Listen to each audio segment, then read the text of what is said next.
Hi, I'm Patrick, and I'm here with Hans Hohenner. And today, Hans is going to walk you through replication, aggregation, as well as load balancing.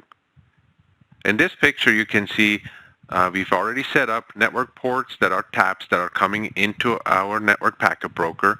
They're going to run through a filter, and then on the right, you see that there are different load balance groups for DLP, network traffic analysis, IDS, as well as a lab firewall. Hans? So let's talk about really quick why we want to do this.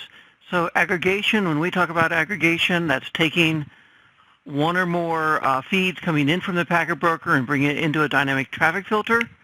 You know, we can certainly add, if you look here, I've got a lot of disabled ports. I could add more taps or spans to this packet broker and bring more traffic into this dynamic filter. When I replicate the traffic, I'm bringing that out to different, in this instance, 3 different load balance groups, as well as a lab firewall. The lab firewall there could be to make sure that any point release you guys are working on, you're taking traffic off of your production network and running it through your lab so that that change window is more successful. When we load balance the traffic, well, let me back up. So that's replication. So I'm replicating the same traffic out to all 4 different instances at the same time at line rate. Now to talk about load balancing. When I'm talking about load balancing, if I look inside any one of these 3, you notice I've got 3 instances of the tool. So I'm load balancing that across. And one of the questions we always get is, what's the load balancing algorithm we use? So let me show you that. If I look in System and in Settings, and wait for the dialog box to come up, and look at either IPv4 or IPv6, just click on the blue text here. It pulls up our load balance settings.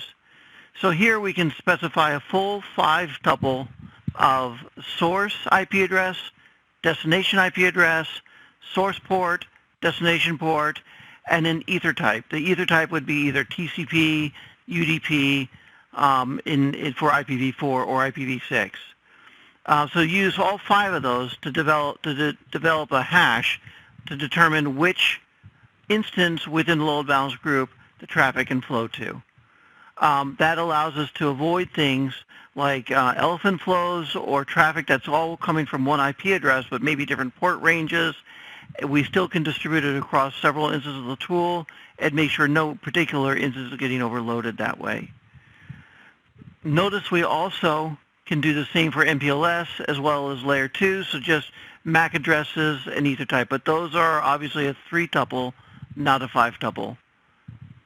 Hopefully that explains what load balancing and port aggregation and replication are all about within a packet broker. Thanks, Patrick.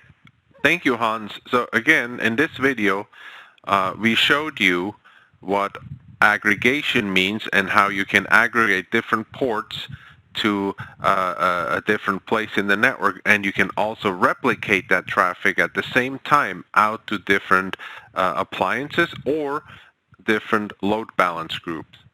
Thank you for joining us today.